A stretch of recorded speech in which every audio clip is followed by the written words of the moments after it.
Selamat datang kepada Sobat Bima di webinar sesi 9 dengan judul Estimasi Sumber Daya dan Cadangan Batu Bara, Studi Case Tambang Terbuka. Sebelumnya kita ucapkan terima kasih kepada Bapak Haji Erik Wijaya selaku Direktur Bima Sabartum Group dan kepada tim Bima Sabartum yang telah ikut mensukseskan terjadinya webinar seri ke-9 ini. Baiklah, mungkin langsung saja. Perkenalkan, nama saya Aditya Nugraha. Saya sebagai Project Engineer di Bima Sabartum Group. Di sini saya akan mencoba memperkenalkan Bima Sabartum Group, mungkin karena teman-teman atau Sobat Bima yang gabung di webinar sesi 9 ini, mungkin ada yang belum mengikuti webinar sesi 1 sampai 8. Untuk yang belum mengikuti bisa tonton webinar kita di YouTube. Dan izinkan saya untuk memperkenalkan Bima Sabartum Group. Oke, langsung saja ya. CV Bima Sabartum resmi berdiri di Palembang, Sumatera Selatan pada tanggal 30 Januari 2016.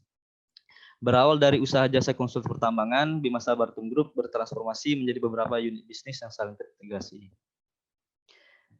Yang pertama, Bima Sabartum Group kita sudah mendapatkan SK dari Gubernur tentang izin usaha jasa pertambangan atau IUJP kepada Bima Sabartum Group pada tahun 2016. Ada beberapa di sini kita tampilkan cover dari proyek-proyek yang pernah kita susun. Ini hanya sebagian saja, Sobat Bima. Kita berpengalaman dalam menyusun laporan eksplorasi, kemudian dokumen studi kelayakan, revisi maupun untuk pengajuan IOP seperti itu. Kemudian laporan RKAB, UKL, rencana reklamasi, rencana pasca tambang, serta dokumen sarana prasarana atau SRAPRAS. Selain itu, kita juga Bima Sabartum Group memiliki SK Bima Sabartum Wijaya, mohon maaf. Kita sudah memperoleh SK IUP eksplorasi pada tahun 2020. Di sini dapat dilihat kunjungan kita atau pengambilan data saat menyusun laporan ya untuk eksplorasi kawan-kawan. Bisa dilihat foto-foto berikut, foto lapangan. Dan juga ini merupakan peta dari area IUP kita. Rencananya ini akan target pasar kita adalah di proyek strategi nasional, yaitu Bendungan 3 di Haji, seperti itu, maupun proyek jalan tol. Saat ini kita sedang mencari investor. Mungkin teman-teman juga sudah melihat ya, tadi ada video sebelumnya yang ditampilkan saat jeda sebelum dimulai webinar ini, seperti itu. Kemudian ini kita ada juga bengkel Bin Haji Parijo ya, dapat dilihat foto-fotonya.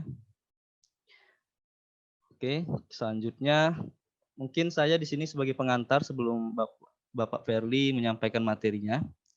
Izinkan saya untuk menjelaskan secara general dulu untuk estimasi dan sumber daya cadangan itu sendiri. Estimasi sumber daya cadangan tidak terlepas dari main planning proses. Ada beberapa tahap yang secara umum untuk kita bisa mengestimasi berapa sumber daya dan cadangan yang ada di area IUP kita seperti itu. Pertama yaitu verifikasi resource model, artinya kita melakukan pengecekan model geologi batu bara untuk menghindari kesalahan sumber data yang akan digunakan pada proses selanjutnya. Kemudian fit optimisasi yaitu melakukan input nilai ekonomi yaitu OPEX dan revenue untuk menentukan batas BSR yang menguntungkan melalui penerapan faktor pengubah atau modifying factor.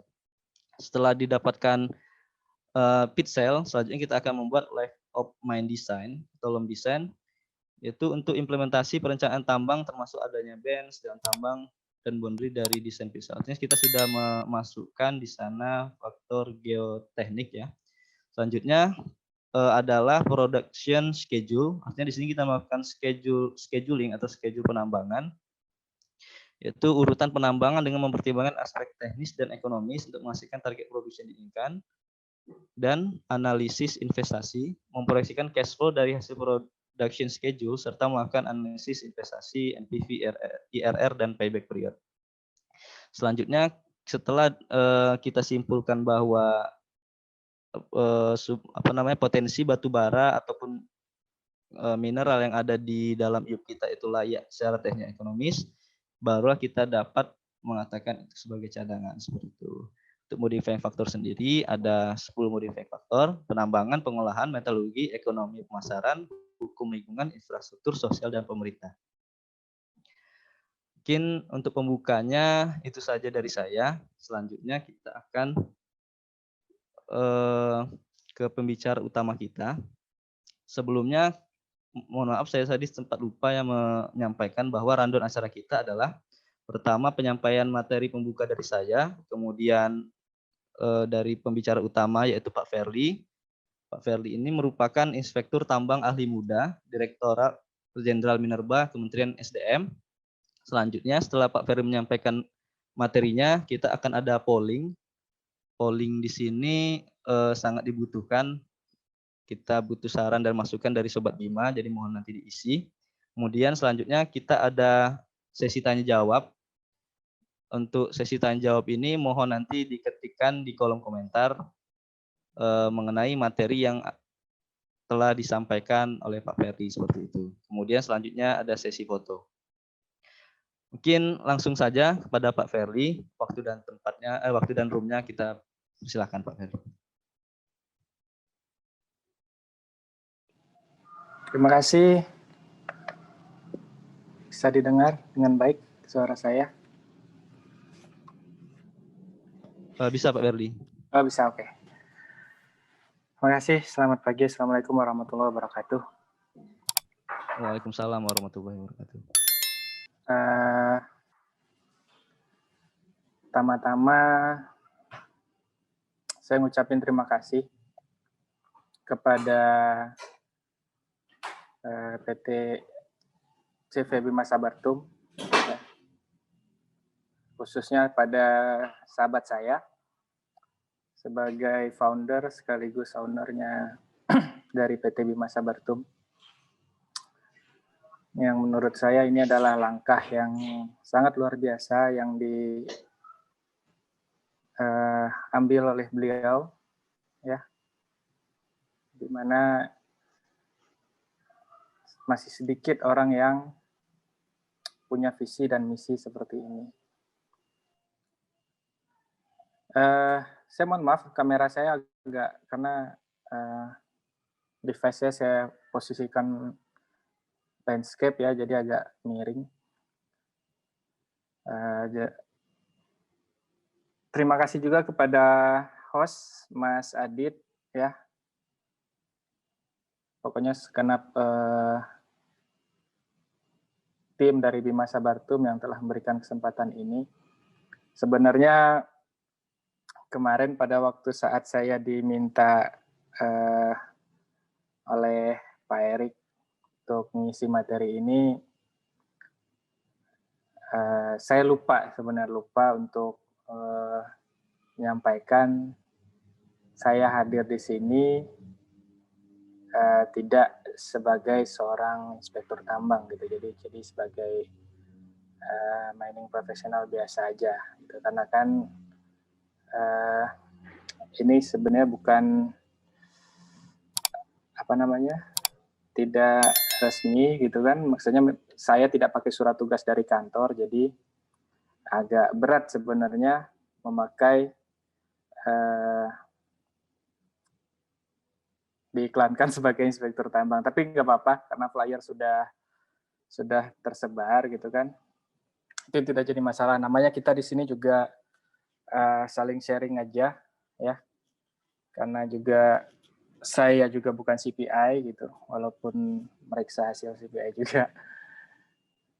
Jadi saya akan coba bawakan sesuai tema yang sudah diberikan kepada saya terkait estimasi sumber daya dan cadangan. Di mana sebenarnya kalau kita bicara estimasi sumber daya dan cadangan, itu tidak cukup waktu sebagaimana yang akan kita jalani dalam beberapa menit, bahkan lebih kurang 1 jam ke depan gitu ya. Yang kalau di kampus itu ya bicara ini aja itu 1 semester 2 atau 3 SKS lah gitu kan.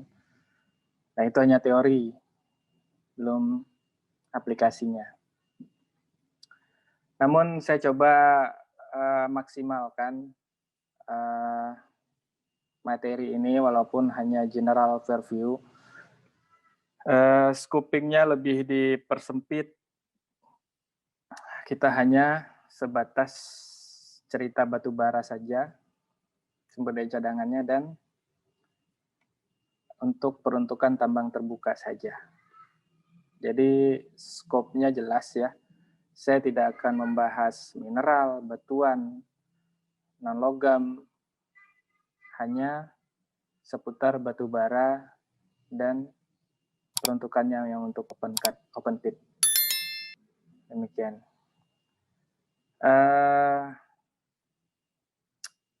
Mungkin kita bisa langsung ke materi ya dari operator untuk menghemat waktu. Bisa ditampilkan.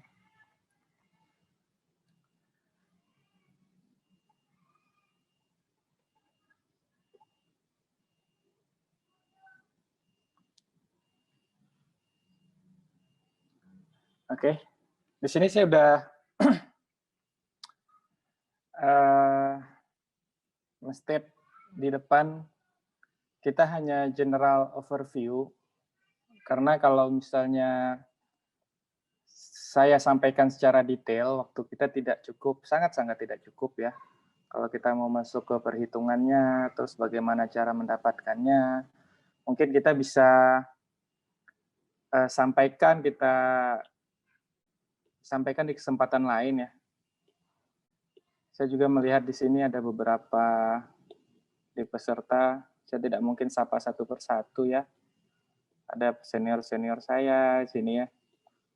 Ya mungkin kita saling ini aja lah. Tidak bisa saya sapa satu persatu. Tidak bermaksud menggurui, tapi saling berbagi aja Pak. Dari apa yang pernah saya ketahui, apa yang pernah saya punya, apa yang pernah saya alamin. Saya mendapatkannya secara gratis dulu ilmu-ilmu ini gitu kan. Ya gak ada salahnya juga berbagi secara cuma-cuma juga. Ya. Oke, kita masuk general overview untuk estimasi sumber daya dan cadangan batu bara untuk sub tambang terbuka. Ya. Paparan saya ini dari awal sampai akhir pure mengacu kepada SNI sumber daya dan cadangan yang terbaru ya 5015 versi 2019. Next. Boleh dilanjut slide-nya.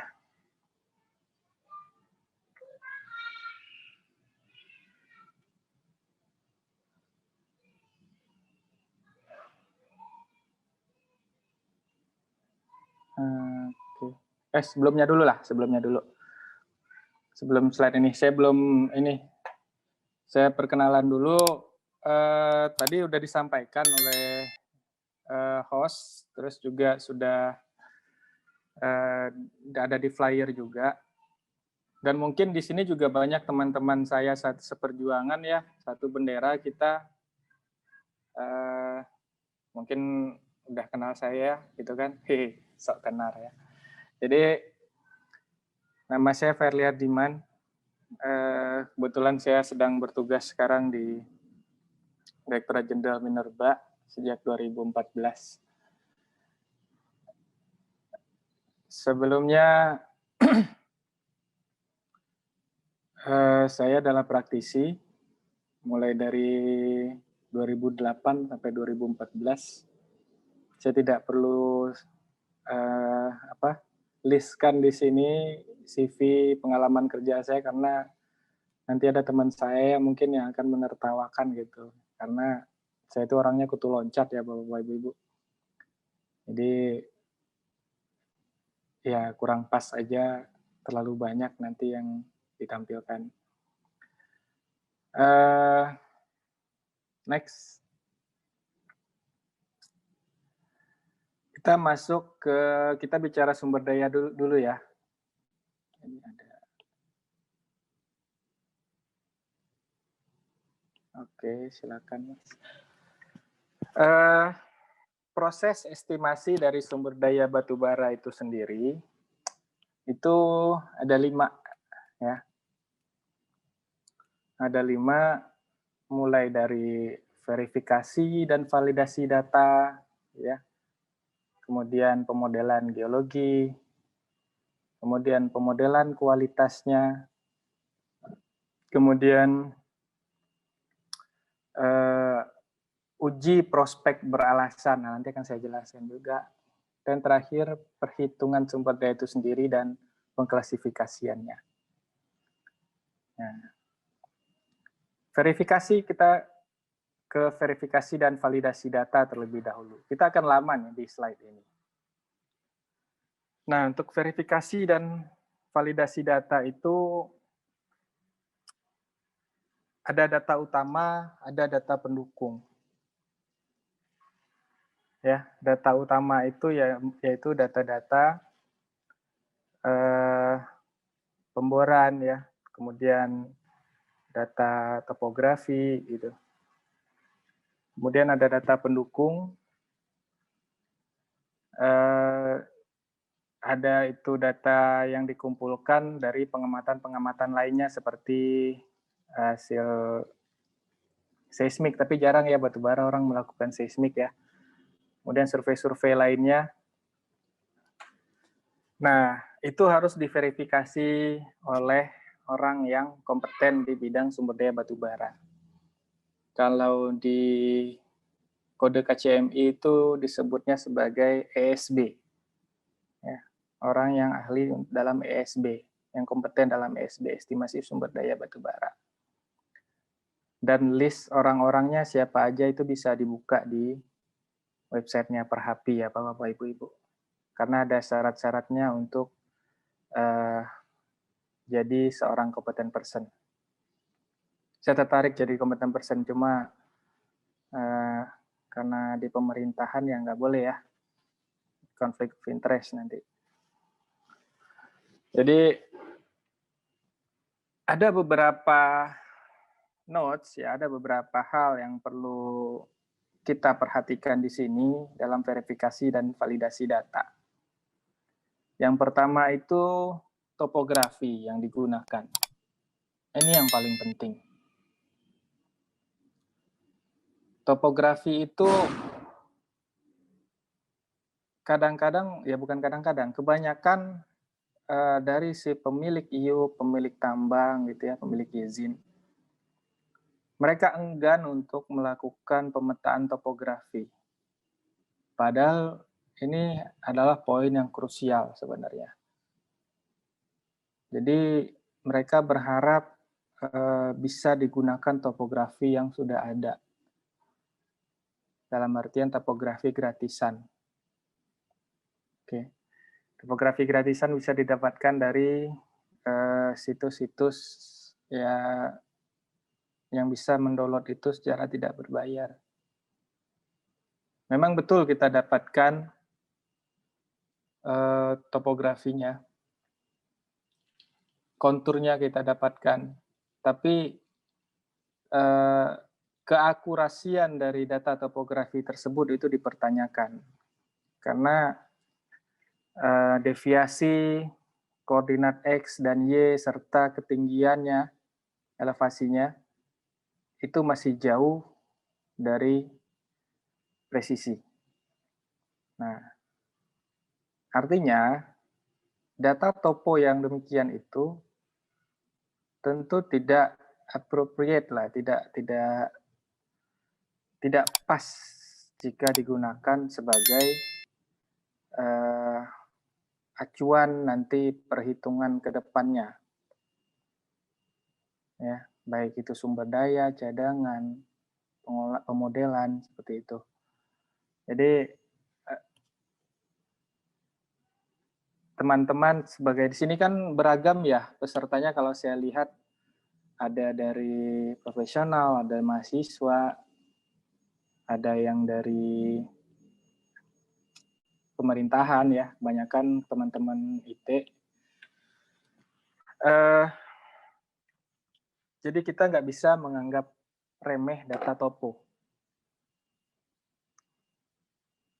Data topo itu harus betul-betul dilakukan, ada tata caranya. Makanya itu di peraturan kita ya, ada namanya sertifikat kompetensi juru ukur. Surveyor itu nggak sembarangan berarti kan. Dia setara dengan sertifikasi kompetensi juru ledak. Karena sesuatu yang dipegang, yang dihasilkan itu kan dari posisi tersebut adalah satu yang vital. Jadi jangan main-main dengan topografi. Nah, kemudian yang perlu dicek lagi, coba sebentar saya bisa lihat, sorry.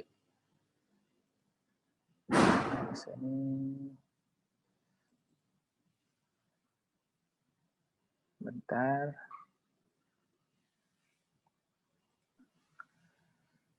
Nah, kalau bicara data, ada juga namanya data pendukung ya. Nah, data pendukung tadi saya sudah sampaikan, ada seismik, geolistrik, dan lain-lain. Itu tergantung ya, tergantung setiap site berbeda-beda. Kemudian data bore, termasuk data utama, baik itu open hole maupun coring. Jadi ada berapa titik kah gitu kan, data yang dimiliki open hole atau coringnya, terus buktinya ada nggak gitu kan. Jadi bukti fisiknya ada nggak. Kalau misalnya dia coring, pasti core box-nya masih disimpan, gitu kan, belum dimusnahkan. Nah, itu dibutuhkan oleh competent person. Jadi data yang direkap di Excel itu titik bor berapa ke berapa, gitu kan, kedalamannya berapa, itu bukan data fiktif, harus ada. Apabila dicek ke lapangan, random check gitu kan, titiknya ditemukan koordinatnya. Jadi bukan data siluman. Itu yang paling penting. Karena selama ini kebanyakan memang demi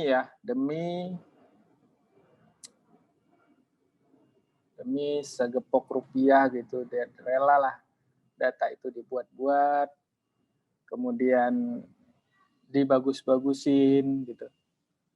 Sebenarnya nggak ada gunanya. Itu pembodohan dan penipuan. Dan boleh teman-teman ketahui bahwa data yang terpublish sekarang secara nasional itu sama sekali saya bilang tidak valid. Karena berasal dari data-data yang seperti ini, berasal dari dokumen-dokumen yang tidak terverifikasi dengan baik. Saya bisa bilang tidak lebih dari 30% dokumen FS di Indonesia ini, di Republik ini, yang terutama batubara ya, yang betul-betul pas. Terlepas itu entah itu IUP gitu ya, entah itu PKP 2B. Jadi masih banyak data-data siluman yang digunakan yang entah dari mana datangnya. Kadang dari 3 atau 4 titik bor saja itu bisa jadi model luas untuk area yang puluhan hektar gitu kan. Dari mana gitu? Itu satu penipuan besar. Makanya para profesional tambang melihat kondisi tersebut, berusahalah ikut peran serta untuk memperbaikinya. Dibentuklah standar, dibentuklah kode. Ya. Nanti Bapak-bapak, Ibu-ibu, rekan-rekan bisa cari tahu lah apa bedanya standar sama kode. Standar itu di kita SNI. SNI 5015 untuk batu bara. Dan baru revisi perbaruan lagi itu tahun 2019 kemarin. Hasil kaji ulang. Sedangkan kodenya ada KCMI. Di luar negeri juga begitu. Ya, kodenya mereka ada JORC. Sedangkan untuk standarnya mungkin Bapak Ibu pernah dengar Australian Coal Guideline.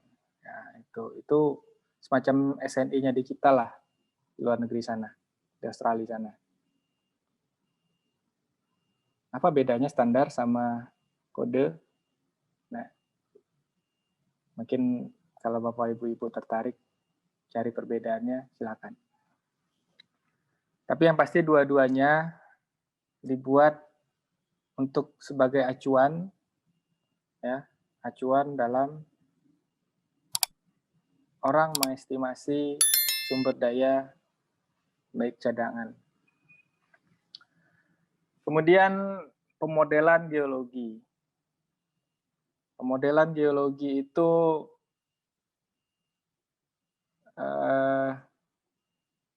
dilakukan dengan bantuan perangkat lunak, software. Ini mau nggak mau Bapak, Ibu-Ibu. Karena yang namanya manual itu ya, itu entah kapan ya.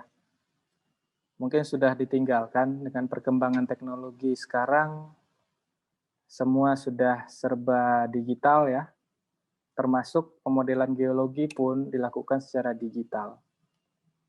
Nah, saya ini tidak jualan brand, cuma hampir rata-rata di Indonesia ini cuma merujuk kepada 2 software tambang saja yang digunakan untuk pemodelan geologi khususnya batu bara, untuk endapan batu bara.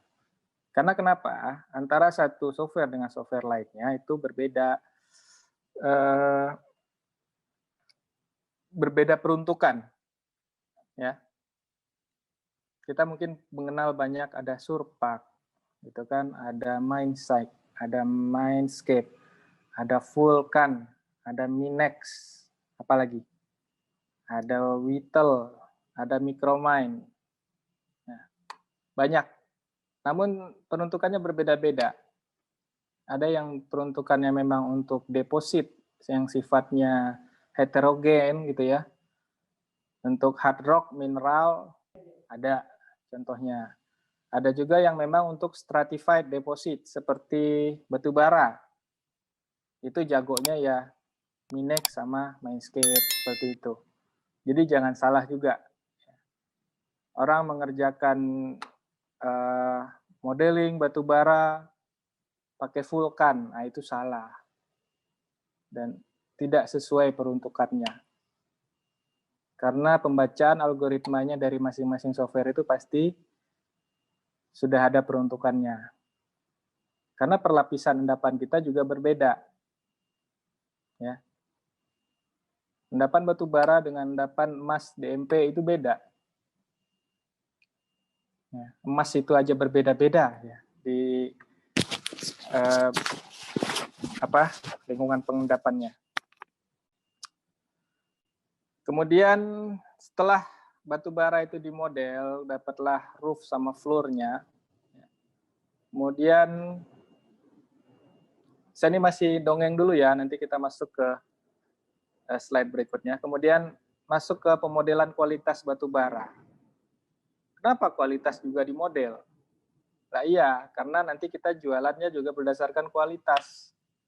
Jadi kualitas ini tidak bisa dilupakan. Ya.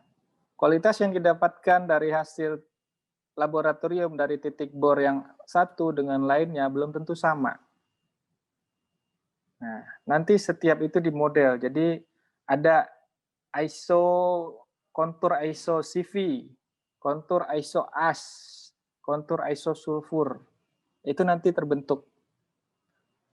Nah, itu nanti terbentuk dan akan membantu kita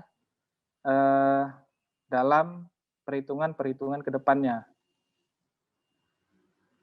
Karena di setiap kualitas itu pasti ada value-nya.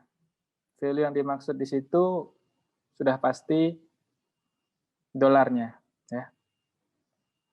Karena semakin tinggi ataupun semakin bagus ataupun semakin tidak bagus kualitas dari satu batu bara akan mempengaruhi dari harga jual dari batu bara itu sendiri.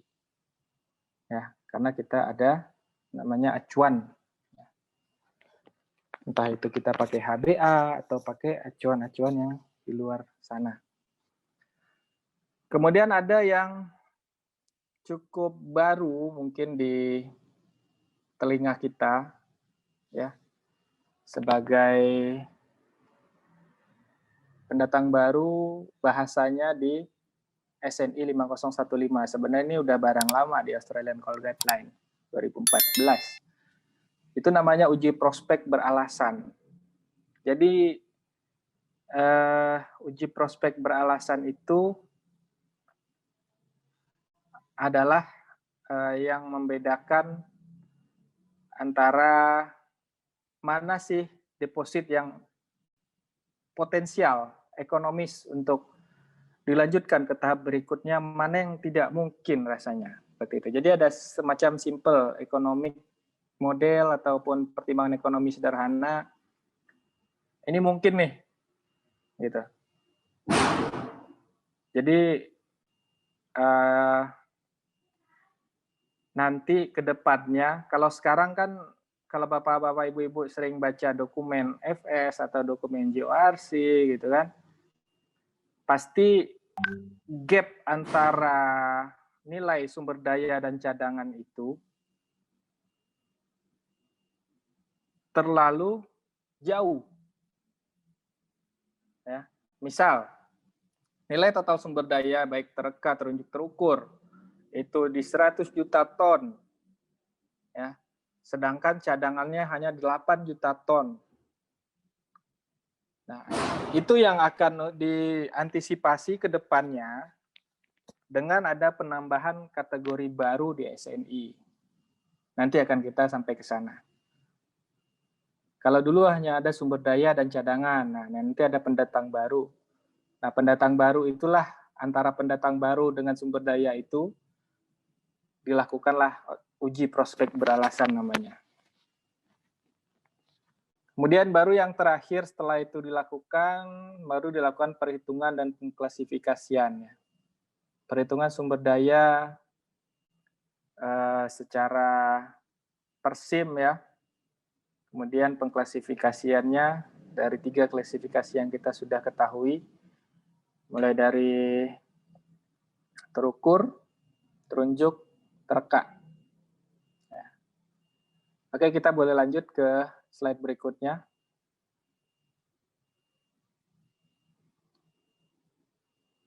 Bisa di next.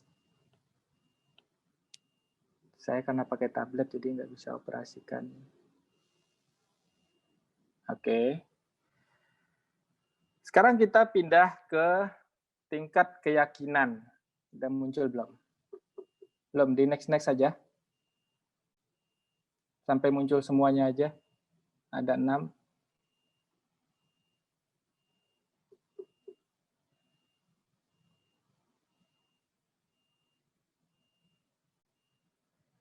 Nah,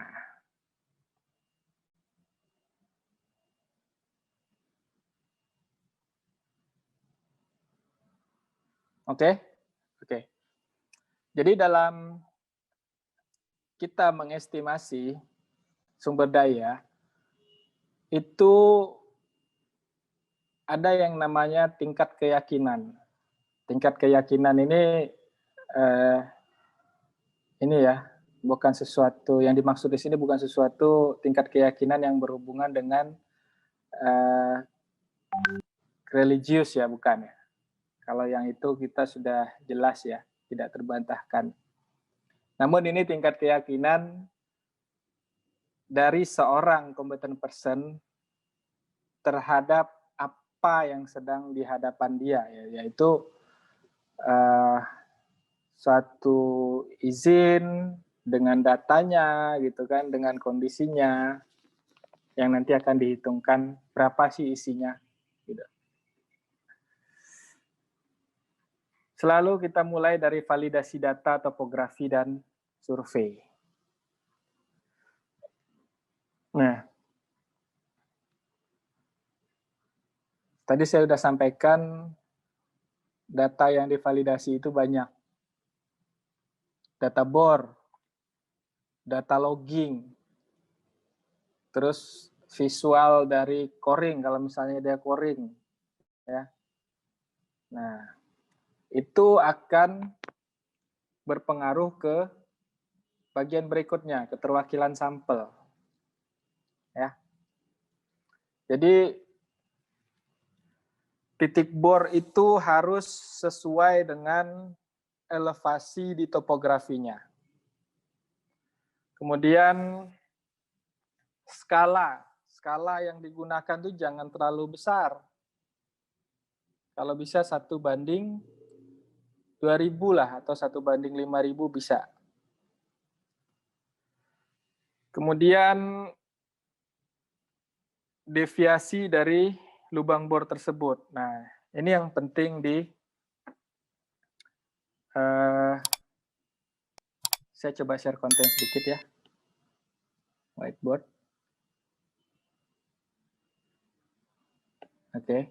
Jadi kalau misalnya ini topografi,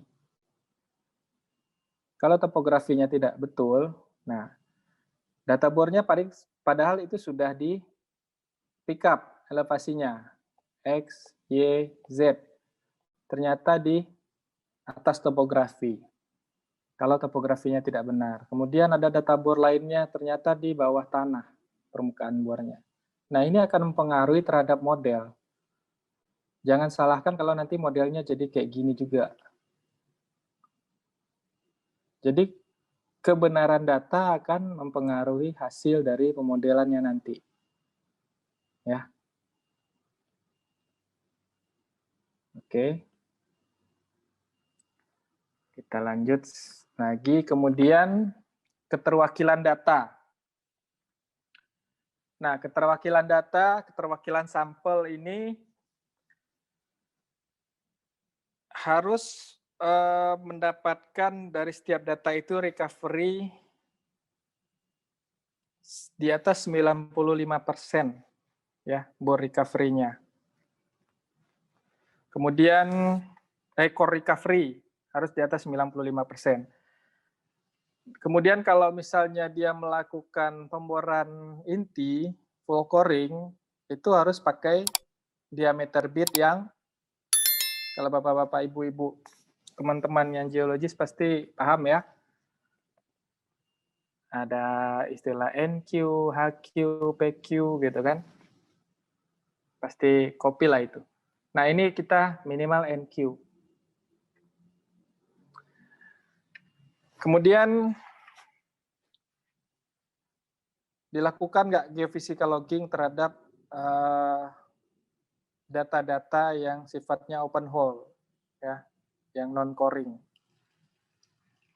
Kadang ada juga yang masih menggunakan data touch coring. Nah, itu sangat apa ya, deviasinya cukup jauh ya datanya nanti Bapak Ibu.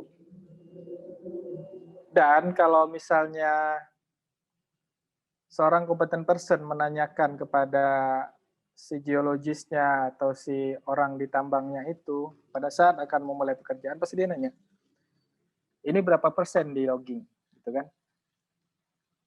Nah, di situ baru, Pak, kita loggingnya cuma 3 titik, kita cuma berapa titik. Nah, itu yang akan jadi kendala ke depannya. Ya.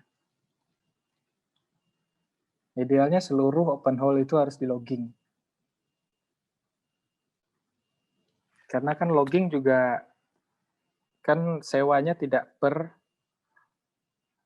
meter seperti bor. Kalau teman-teman perhatikan, bagi yang mengevaluasi RKAB ya, di matriks 3B apa ya, 3B atau 4A. Nah, di situ logging itu sewanya per bulan. Cuma syaratnya emang kalau yang melakukan yang sering-sering bermain sama alat logging harus menikah dulu dan punya anak. Takutnya mandul Bapak Ibu. Radiasinya lumayan. Nah, lanjut ya. Kemudian kita menentukan domainnya. Domain dari data kita itu tadi. Jadi nanti seperti apa sih, mampu nggak ditambang, kekerasan batuannya seperti apa, prospek pemasarannya seperti apa. Ini bagian dari uji prospek peralasan tadi.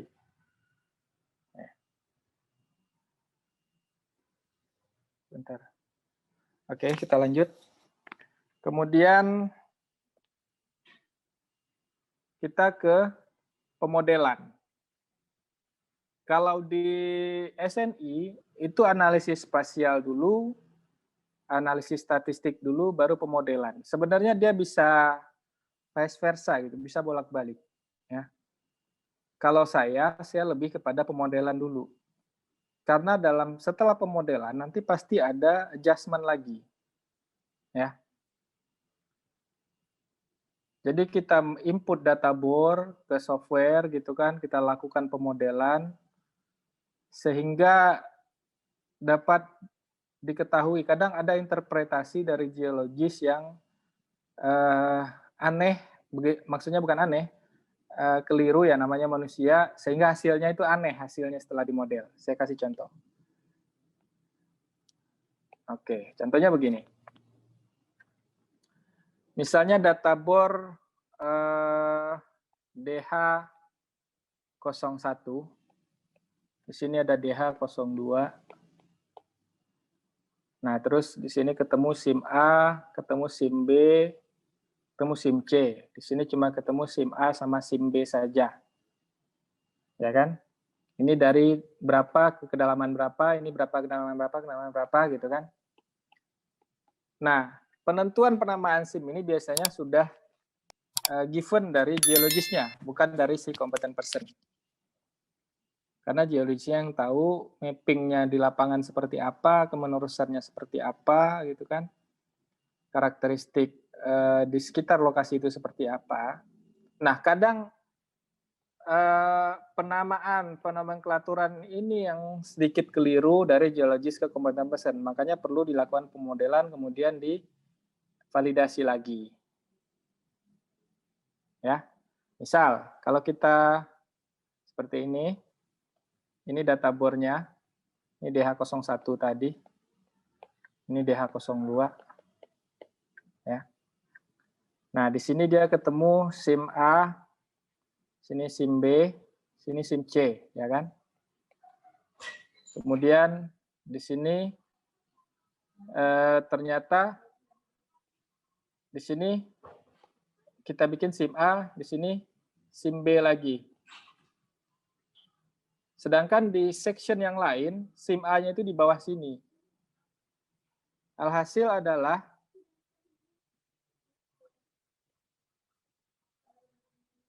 hasil pemodelannya jadi seperti flat gini, padahal ternyata aktualnya tidak demikian. Ya. Ternyata itu justru penamaan di sini yang salah. Ini harusnya A-nya di sini. Nah, ini SIM apa? Nah, ini yang harus diidentifikasi lagi dan didiskusikan antara geologis dengan kompeten person-nya. Kalau melihat dari tren dari SIM-SIM yang lain, ternyata seperti ini. Jadi SIM-nya itu seperti ini. Gitu kan? Terus ini SIM apa dong? Berarti SIM lain gitu kan.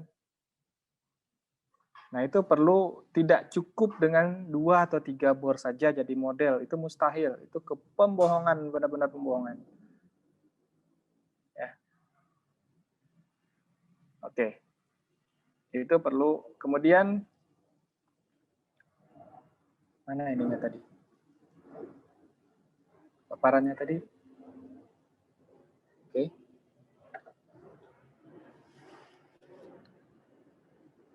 Kemudian dilakukanlah analisis spasial. Sorry Bapak Ibu berisik nggak ya? Ada pesawat lewat ya. Aman Pak Ferli, nggak berisik. Aman. Oke. Kemudian analisis spasial. Nah, analisis spasial ini kita cek secara biasanya itu kita running kontur strukturnya, kita running cross sectionnya, gitu kan. Nah, jadi apakah sudah betul atau masih ada yang janggal, gitu kan? Itu tadi saya sudah sampaikan juga di AC itu salah satu saya lebih suka. Bentar, saya ini lagi. Jadi kalau misalnya kita punya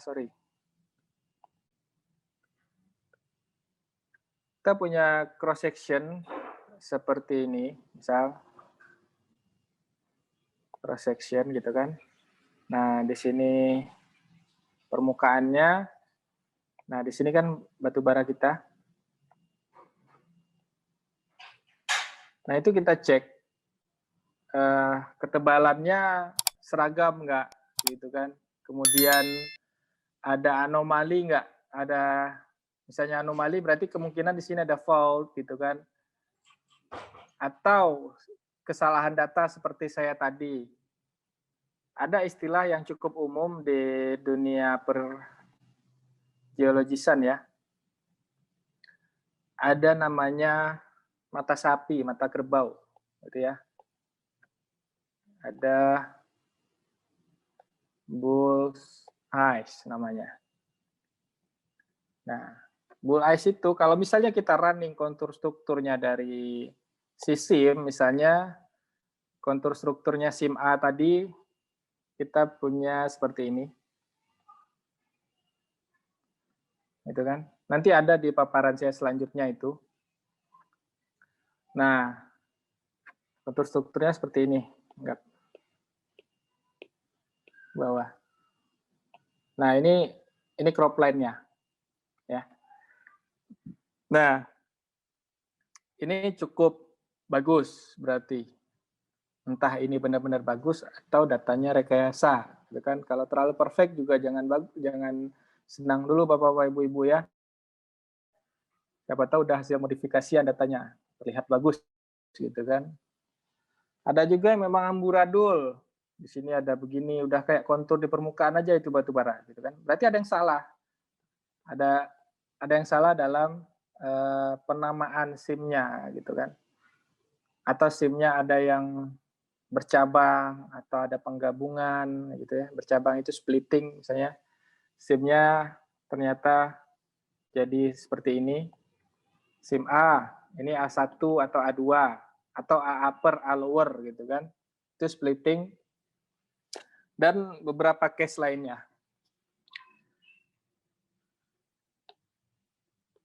Terus bentar saya mau lihat peserta. Aduh, ada Dedi Tasoid, ada Indika.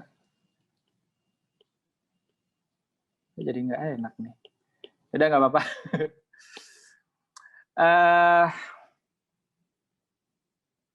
Kita lanjut ya. Saya nggak akan berlama-lama di sumber daya. Karena sumber daya itu menurut saya mutlak ya. Apa yang didapatkan oleh data, itu juga yang harusnya hasilnya keluar. Berbeda dengan cadangan yang banyak modifying factor-nya. Kemudian analisis statistik. Nah, statistik ini dibuatlah statistik dari kualitas, gitu ya, dan lain-lain. Kemudian next, ini aja udah jam 10.52. Saya cepetin aja ya. Next, oke.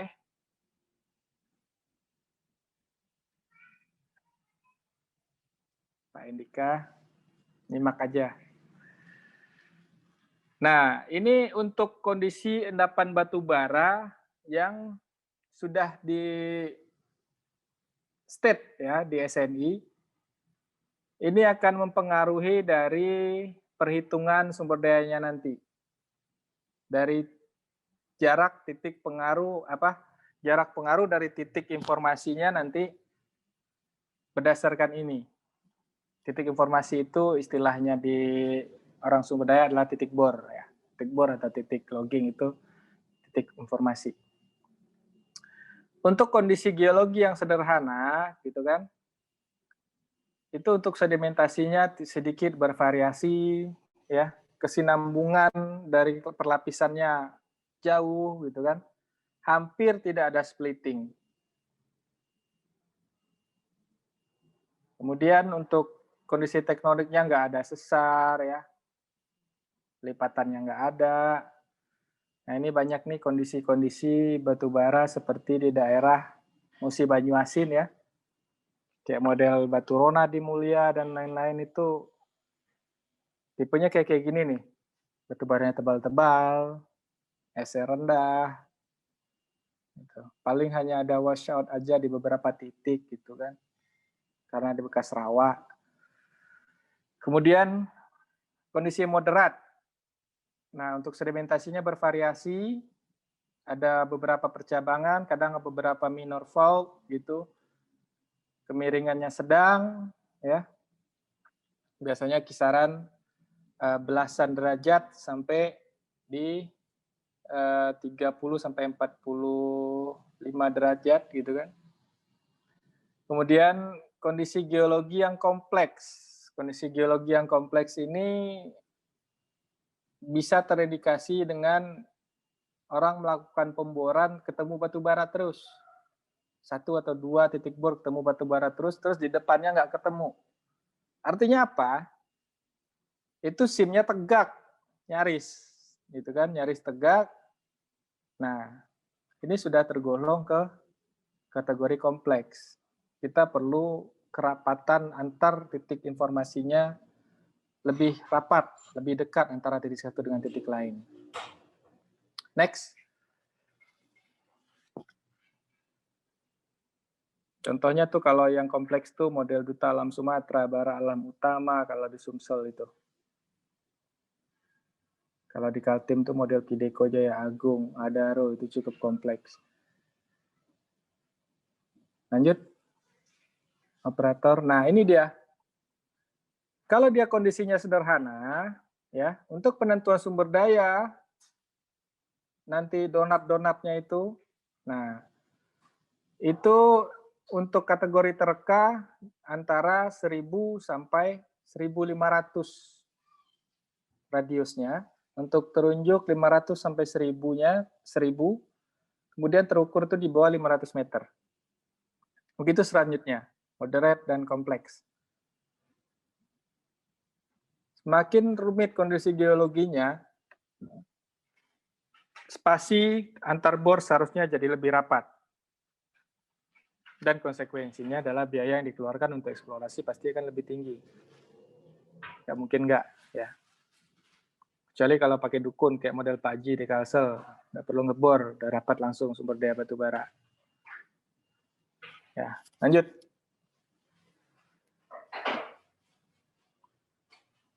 Kita lanjut. Nah, sini saya akan coba jelaskan. Nah, ini dia. Ini saya ambil sumbernya dari Australian Coal Guideline 2014. Ya. Ini yang disadur di Indonesiakan. Ya. Adanya di SNI 5015 2019. Ada barang baru di sini. Namanya inventory. Ya. Nah, inventory. Apa itu inventory? Nanti akan kita bahas. Nah, di sini coal resource sudah jelas ya, ada inferred, indicated, measured, ya. Coal reserve, cadangan, ada proven, probable. Ini tak terbantahkan memang. Cuma ini barang baru. Apa itu inventory? Kalau dulu, ya, nanti kita masuk setelah ini. Kita next dulu. Next.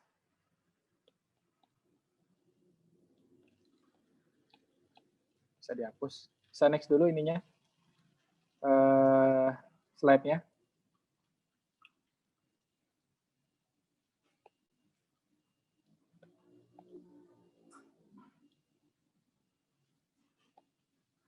Nah, ini perbedaan inventory dengan sumber daya. Dulu hanya kita kenal sumber daya dan cadangan saja. Sekarang ada namanya inventory. Nah, bagi teman-teman praktisi profesional dari pemerintahan maupun dari mahasiswa, inventory ini banyak arti juga.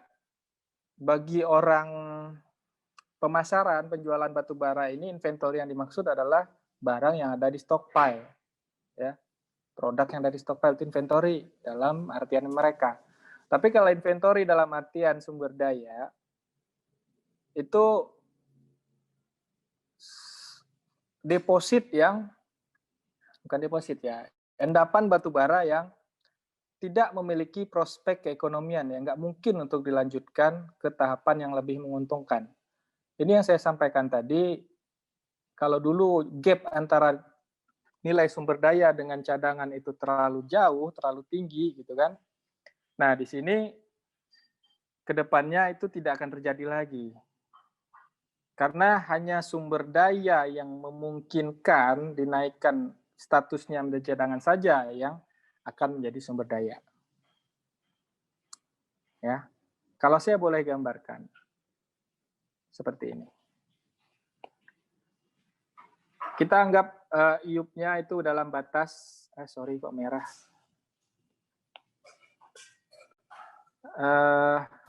Ini kita section ya. Nah, ini adalah batas semu IUP-nya. Anggap ini batas semu IUP-nya. Kemudian ini batu baranya. Kita anggap satu SIM aja lah ya, biar nggak ribet. Nah, ini menerus ke sini. Kalau zaman dulu, ya, zaman dulu sebelum ini, itu orang suka membuat, kalau misalnya di sini ada titiknya, sini ada titiknya. Nah, itu sumber daya batu bara dibatasin dengan kedalaman.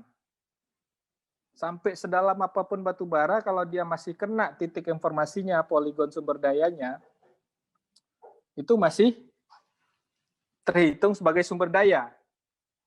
Sekarang nggak bisa lagi seperti itu. Karena ada pembatasan, ya, BESR goes to zero tadi, gitu kan. Jadi disitulah simple economic model yang akan dimainkan di sini. Nanti dia akan membatasi sendiri, ya. Sorry saya salah. Membatasi sendiri sampai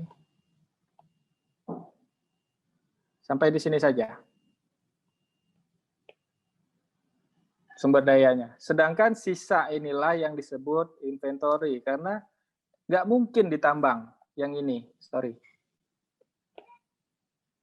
Ini nggak akan mungkin sampai kapanpun ditambang yang ini.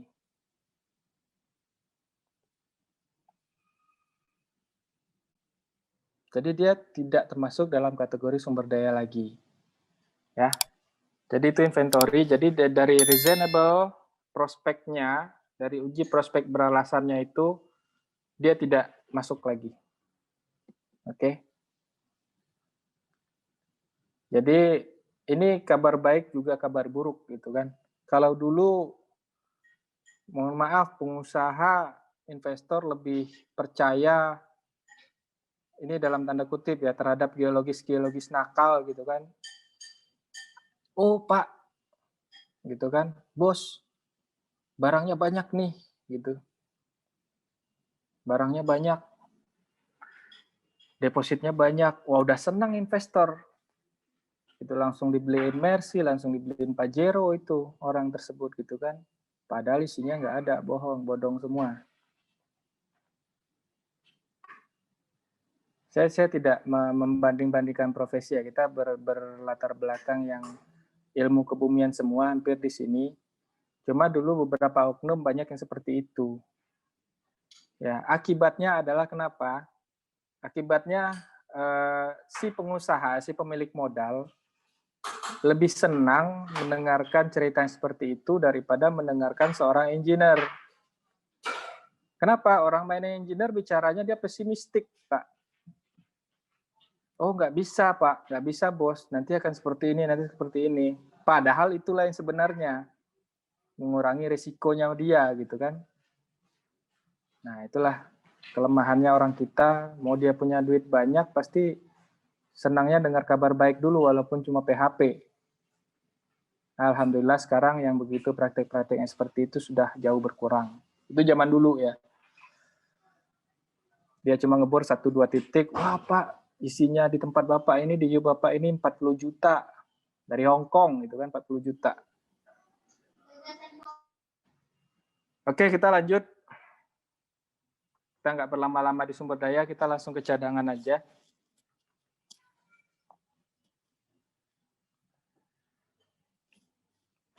Nah, ini juga yang sering saya temukan di dokumen-dokumen lama ya, dokumen lama. Kadang entah dari mana-mana di bab 4 atau bab 5 itu di FS gitu kan. Di parameter perhitungannya seperti apa gitu kan. Modifyingnya seperti apa. Tahu-tahu udah keluar aja cadangan sekian. Nah, ini sulapnya bagus sekali. Lanjut. Nah, oh iya masih ada sumber daya. Nah, ini istilahnya spotted dog ya. Spotted dog ya. Kalau misalnya ini biasa ini anggaplah yang putih-putih kecil-kecil itu titik informasinya, titik bornya atau titik loggingnya. Yang pink itu batasnya measure, yang hijau itu batasnya indicated, yang biru itu batasnya invert. Nah, kalau misalnya seperti ini ya dihitung seperti itu aja gitu kan. Sekarang nih, nah kalau dulu nih kayak model yang di sebelah kanan saya nih, nah yang ini, dulu cuma 6 bor, ya 6 bor, langsung jadi, bisa jadi pit itu malahan dulu. Banyak saya ketemu dokumen seperti itu, ya kan? Silakan Pak Nasution, kalau mau bertanya. Udah ada pertanyaan berapa nih?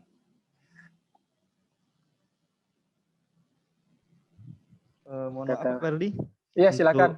Untuk pertanyaan nanti ini Pak setelah Oh gitu. Bapak nyampaikan polling baru kita ada Q&A ya Pak. Seperti Oh itu. gitu, baik. Ya, Oke, berarti saya lanjut dulu ya. Lanjut Nanti saya dulu jawab. Pak. Baik Pak. Oke. Nah ini seperti itu. Kita lanjut. Lanjut aja ke cadangan setelah ini.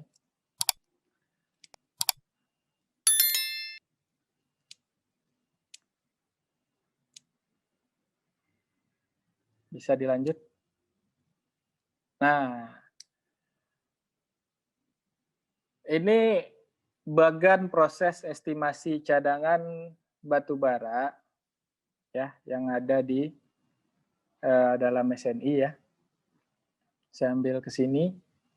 Mulai dari inventarisasi gitu kan, kemudian verifikasi, validasi gitu kan, parameter karakteristik endapan, pemilihan metode penambangan, ya, kemudian ya sampailah ke pelaporan. Nah, ini dibagi menjadi, kalau dari bagan ini saya bagi menjadi 7 ya. Sesuai demikian di SNI juga dibagi menjadi 7. Next. Ada 7 proses di sini. Yang pertama validasi. Jadi seorang CPI cadangan ECB itu melakukan verifikasi lagi, validasi terhadap model geologi yang sudah dibuat oleh si estimator sumber daya. Dinyalain aja semuanya. Tak. Next. Belum muncul.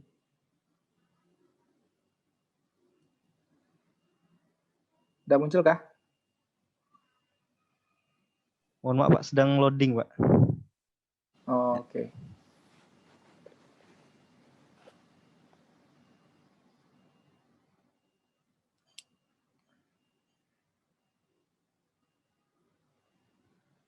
Jadi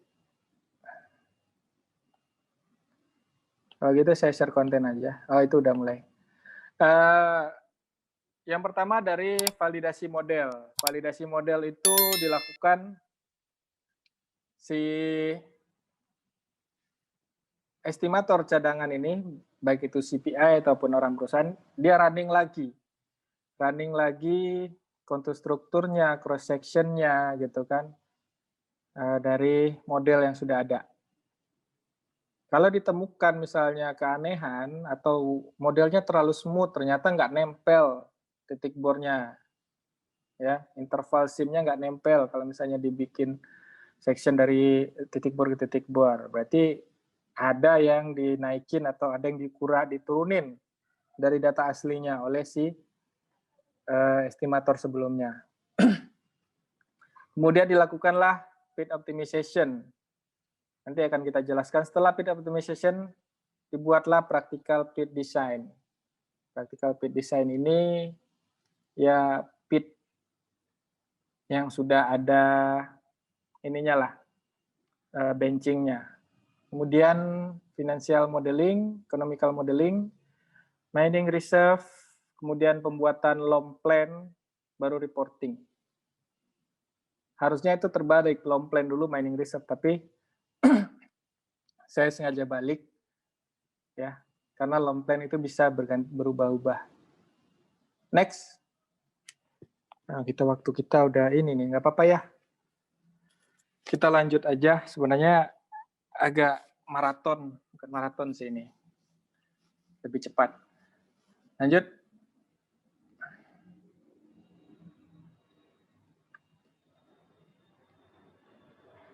Udah next. Nah, ini validasi model yang saya maksud. Ini dari cross section, ya, dari cross section, di mana di sini harus nempel itu. Ternyata di sini untuk BN18A itu tidak nempel ke bawah, ya, tidak nempel ke antara batas bawah di bor, tidak nempel dengan floor-nya. Berarti ini ada kejanggalan di sini, ya. Next.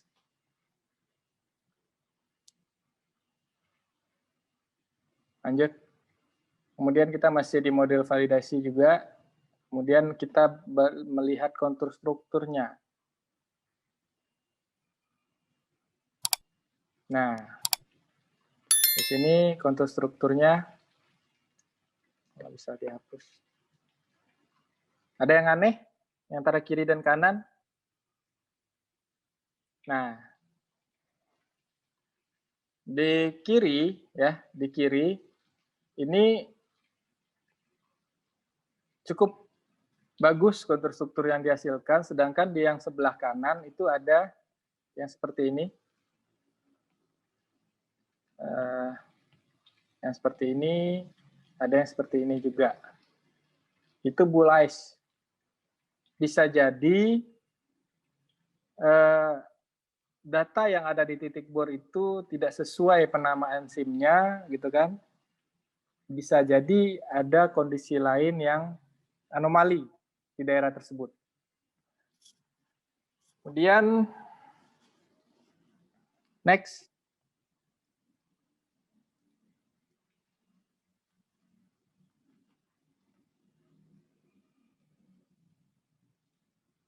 Saya geser slide-nya.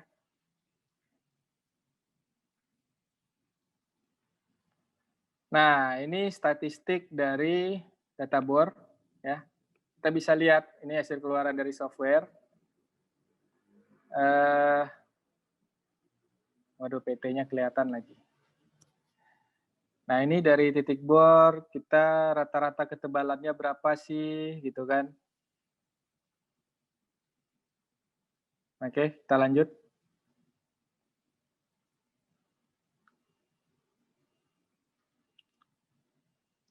Lanjut lagi.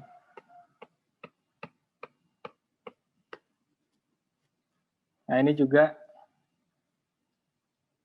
ini sudah ya, dari sumber daya terukur, terunjuk terekanya, kita validasi lagi. Jadi, seorang estimator cadangan tidak plug terima mentah-mentah aja, dia tetap harus melakukan validasi. Lanjut lagi.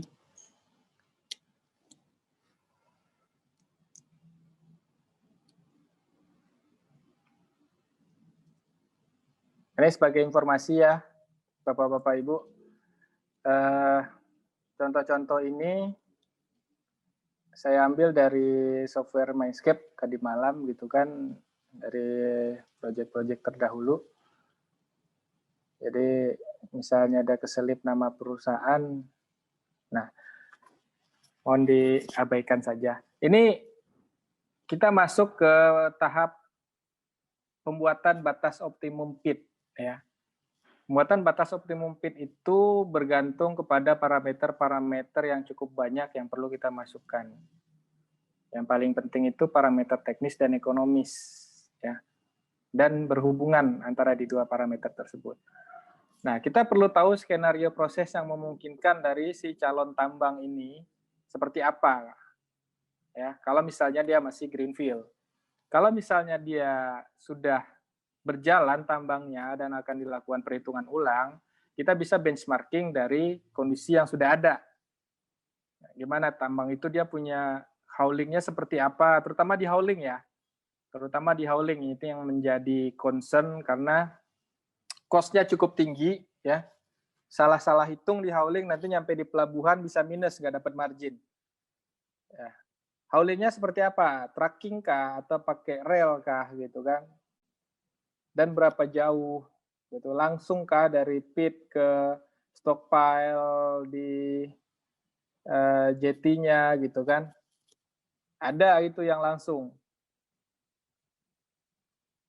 kayak model di TIS Melak gitu kan, itu dari tambang batu bara langsung dibawa ke jeti tanpa ada ROM ataupun intermediate stockpile terlebih dahulu.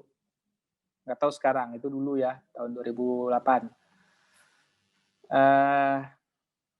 Kemudian seperti model yang agak unik itu, kalau kayak kita bicara kayak Kalimantan sih, banyak kondisi yang ideal yang sudah rata-rata para CPI tahu skemanya. Perusahaan punya jalan hauling, beberapa segmen atau seberapa panjang kilometer langsung ke jeti gitu kan, langsung ke sungai. Karena rata-rata di Kalimantan Timur terutama, itu sampai ke hulu itu masih bisa dimasuki tongkang ukuran 300 feet ya, 8.000 ton. Berbeda dengan di Sumatera. Tambang-tambang yang berada di tengah Sumatera, itu kesulitannya adalah di hauling. Banyak buang duit di jalan, ibaratnya. Jadi cost hauling itu cukup tinggi. Banyak mekanisme yang digunakan tambang-tambang di Sumatera sekarang. Ada yang pakai truk, ada yang pakai sewa jalan yang sudah ada ya. Sekarang jalan yang baru operasi, jalan tambang itu jalan servo ya. Kemudian ada nanti bakal ada jalan RMK juga, nggak tahu udah jadi apa belum.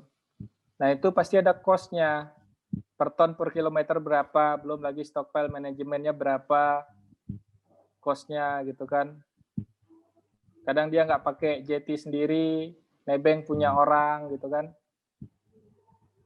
Bayar lagi, itu harus diperhitungkan. Dan informasi itu harus terkumpul semuanya oleh si competent person. Next.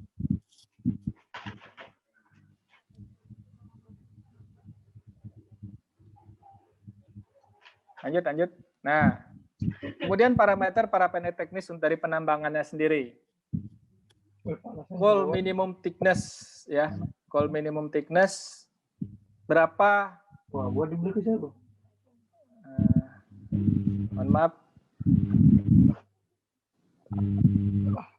Mohon maaf, bisa di mute. Oke. Coal minimum thickness berapa sih minimum thickness yang harus yang bisa ditambang gitu kan? Ya, kalau aturannya dari konservasi dari kita di 30 cm karena alasan konservasi dioptimalkan. Cuma dalam case tertentu ada perusahaan-perusahaan yang tidak bisa menambang batu bara sampai 30 cm. Kenapa? Karena sim-sim utamanya itu besar-besar, tebal-tebal, lebar tebal-tebal, kemudian alat yang digunakan pun besar-besar. Sehingga batu bara yang di bawah yang 30 cm itu mungkin dianggap sudah sebagai waste ya. Contoh Adaro, contoh KPC, contoh Kideko. Ya. Tapi bisa itu dilakukan pasti ya instansi terkait, misalnya di sini kayak tempat saya di Subdit Konservasi pasti minta kajiannya seperti apa. Namun yang tertera di peraturan itu 30 cm tetap. Tapi tidak tertutup kemungkinan bisa menambang minimum thickness 50 cm dengan ada kajiannya. Ya.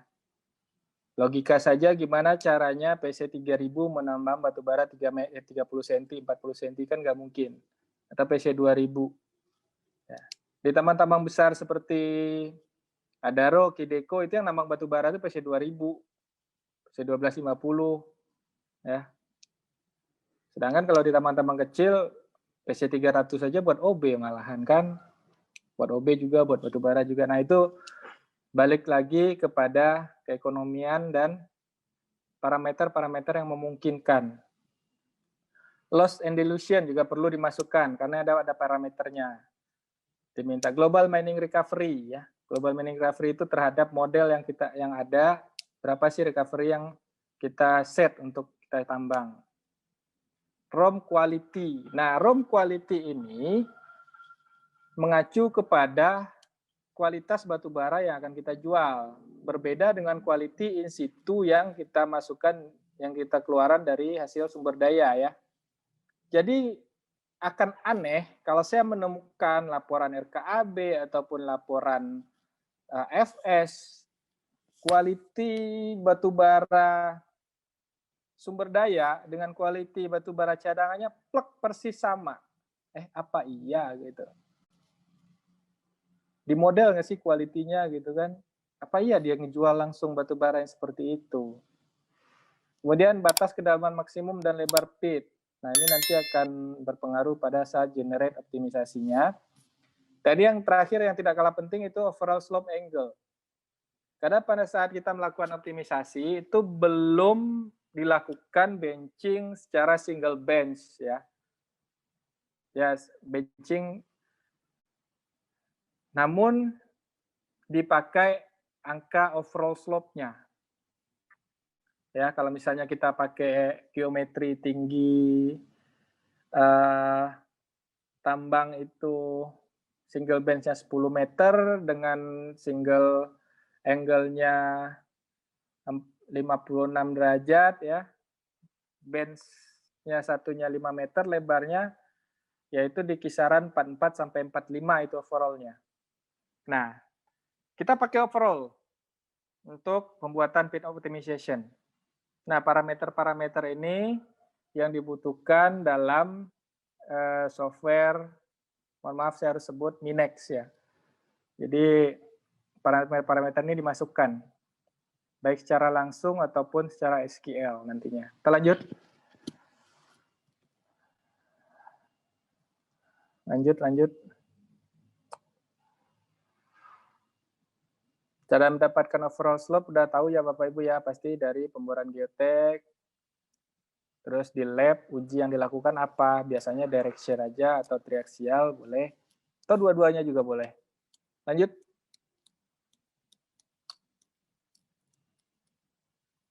Operator lanjut.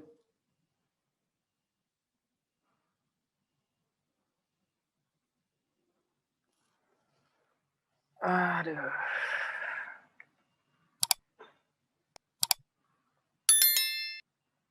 Nah dari sini kita harus tentukan juga karakteristik endapan kita seperti apa, gitu kan? Kecenderungan dipnya, apakah dipnya berubahkah, gitu kan?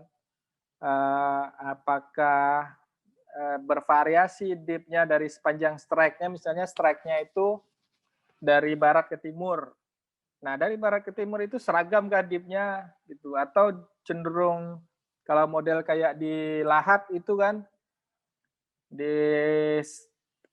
menerusannya BME, BHU, DAS, sampai SMS misalnya. Nah itu berbeda itu. Kalau contoh di Bara Alam Utama aja, saya karena pernah kerja di sana gitu. Jadi hafal sekali. Kalau model BAU itu di bagian timurnya itu landai. Kemudian ada sedikit perubahan dip mulai dari tengah sampai ke barat itu tegak. Nyebrang Lematang, nyebrang jalan sampai ke tiupnya PT DAS itu masih tegak. Nanti di bagian barat, di Satria Mayangkara itu udah landai lagi. Nah itu kita harus kenali karakteristik yang seperti itu. Ya, lanjut. Mana tadi? Kok jadi muncul foto saya? Mohon maaf Pak, ada sedikit gangguan koneksi Pak Berli. Oke. Ya, mohon tunggu Pak. Iya. Nah, kemudian konsistensi ketebalan batu bara. Tadi kan kita bicara dip, sekarang ketebalan. Nah, apakah cenderung seragam ketebalannya dari setiap titik? Kita ambil berapa random sampel gitu kan? True thickness, ya. Ini true thickness bukan vertical thickness. Jadi itu. Kemudian ketebalan interburden. Kalau bisa kita share sebentar sambil menunggu. Ini kalau konsistensi ketebalan batu bara tadi, ya. Ketebalan ini yang kita maksud true thickness, ya, bukan vertical thickness. Kadang batu bara itu ada dia menipis, kemudian menebal lagi, gitu kan, namanya juga di dalam tanah. Kemudian kalau misalnya dia multisim, nah jarak interburden ini gimana? Konsisten nggak? Sama juga dengan ketebalan batu bara. Apakah dia cenderung menjauh antara SIM satu dengan SIM lain atau cenderung mendekat? Seperti itu. Nah, itu kita harus pahami. Kemudian, udah slide-nya.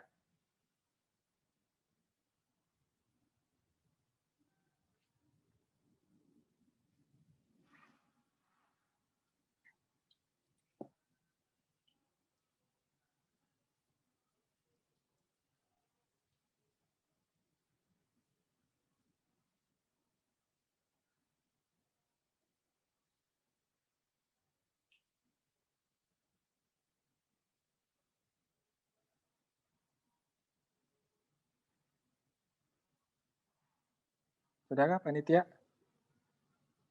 Mohon tunggu sebentar Pak Berli, masih Oh iya, gangguan Pak. baik.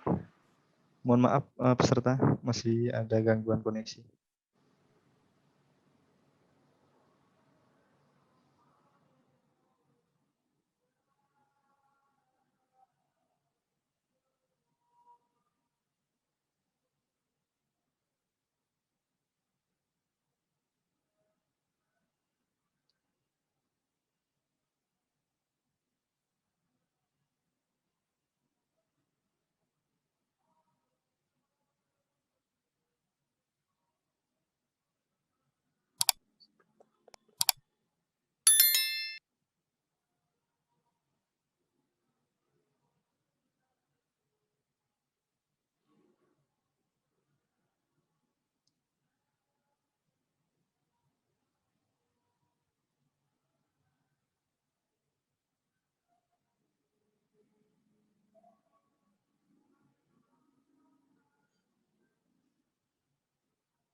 Oke.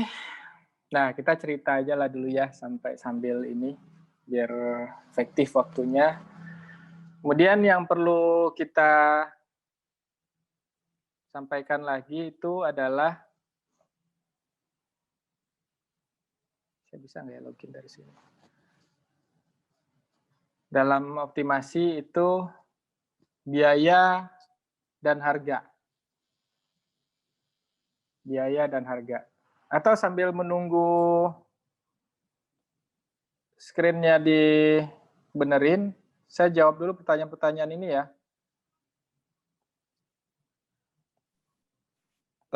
Baik Pak Ferdi, untuk Oke. sambil menunggu mungkin bisa dijawab pertanyaan dari yang pertama tadi. Mungkin Pak Abdullah Nasution. Di sini ada Pak Abdullah. Ya. Saya Pak pernah Suher. mendapatkan tugas terkait modeling dari data BOR tahun 2014, satu tambang daerah Pasir. Setelah dikorelasi dengan aplikasi Mainscape, banyak sekali elevasi yang mesti dikoreksi. Ya, oke. Dan kemungkinan akan dipakai untuk database. Yang saya ingin tanyakan, apakah data ini bisa di-approve jika diajukan pada tahun 2020? Atau mesti dilakukan survei update, dan jika perlu diupdate berapa lama data itu bisa jadikan acuan? Nah, sebenarnya kalau ini Pak Abdullah, ini dari level confidence-nya dari si competent person, Pak. Atau level confidence dari si estimator. Nah, terkait juga dengan kelengkapan data itu. Pada saat itu juga elevasinya sudah banyak yang dikoreksi kan. Nah, ini koreksiannya terhadap toponya yang keliru atau hasil tembak elevasi bornya, titik koordinat bornya yang pada saat itu belum ngikat ke satu BM tertentu gitu kan. Sebenarnya kalau misalnya competent person-nya confidence menggunakan data itu, dia pasti bisa tetap melakukan modeling, tapi ya, ada tapinya. Pasti di statement dia, di report dia, pasti akan bikin disclaimer seperti ini. Dia pasti akan state. Jadi suatu saat itu tidak disalahkan. Ya. Contoh, ini data BOR tahun sekian gitu kan, begitu disurvei ke lapangan titiknya sudah hilang gitu kan, karena sudah lama. Kemudian jadi di approve atau tidaknya itu tergantung kepada purpose-nya seperti apa, ya.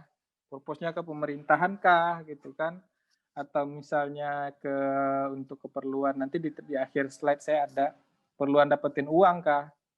Kalau misalnya estimasinya ternyata gini, si kompeten personnya itu sangat confidence, ternyata itu salah. Nah itu ada disitulah tanggung gugatnya seorang kompeten person, ya. Dia bertanda tangan di situ, apa yang sudah dia tanda tangani yang dia estimasi itu harus dia pertanggungjawabkan kalau misalnya tidak seperti itu, ya. Kecuali dia sudah tampilkan disclaimer-nya di situ, sangkalan-sangkalan terhadap data. Ya. Biasanya dia akan bilang, saya bisa melakukan ini cuma A, B, C, D, gitu. Ada cumanya gitu. Bisa sih Pak Abdullah. Kemudian Pak Suherman, apabila data cadangan terpisah dari data sumber daya, dan jika ada produksi di tahun N-1, apakah data sumber daya dan cadangan dikurangi atau hanya cadangan saja yang dikurangi? Nah, saya belum copy data cadangan yang terpisah dengan sumber daya ini seperti apa nih Pak? Memang terpisah sih, maksudnya cadangan sumber daya. Kalau misalnya dia berproduksi ya pasti cadangannya berkurang. Kalau seperti di RKAB ya. Kecuali ada penambahan cadangan lagi. Kalau dia ada penambahan cadangan lagi berarti statement-nya harus diulang lagi, diperbaharuin. Kemudian bila penambangan open pit atau underground, gimana caranya untuk mengatasi sumber daya jika produksi mulai menurun? Sebenarnya gini Pak, produksi mulai menurun. Sebenarnya menurunnya produksi itu tidak berpengaruh terhadap sumber daya, Pak. Karena yang dijadikan acuan untuk merencanakan tambang, membuat satu mine design itu adalah cadangan, bukan sumber daya. Nah, sumber daya bisa meningkat statusnya jadi cadangan apabila cara keekonomian bisa dan memenuhi modifying factor yang ada di lokasi tersebut. Gitu.